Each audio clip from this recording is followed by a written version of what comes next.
Welcome back, friends. So now we have the latest news is that oil, which had been going down on the back of global growth concerns, has begun to go up once again. The reason? OPEC plus group of countries has decided for a cut in the oil output by over 1.16 million barrels per day, beginning May 1, 2023. Sometime in February, Russia had already voluntarily brought about a reduction in the oil output. That was on the back of the price curbs that were put on Russia as sanctions from the Biden administration.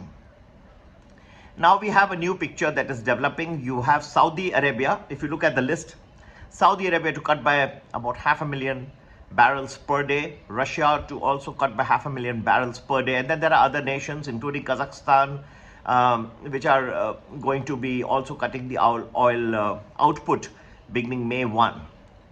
Now this has led to the oil suddenly shooting up, both the West Texas and the Brent crude. I would think that the way things stand at this point of time, we may see some more oil price action because of this production cut. So over the next 2 weeks, be very careful. We may see some oil could be going up on the upside based on this action.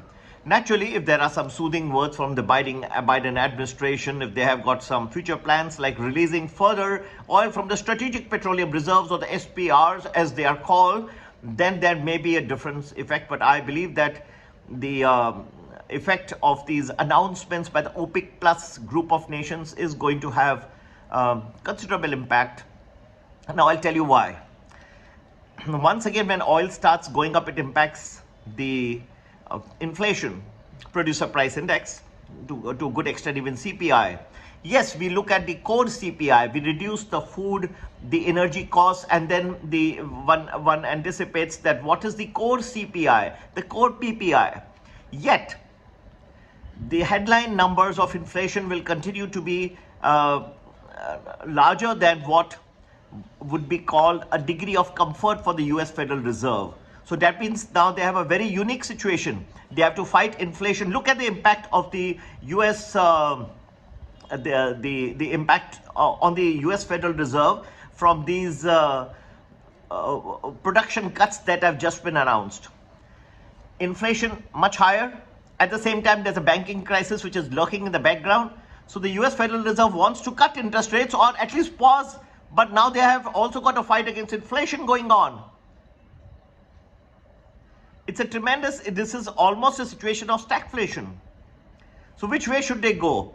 If they don't hike the interest rates anymore, people are thinking that now they will pause, then how are the interest rates going to come down, and the entire fight against inflation will go in vain?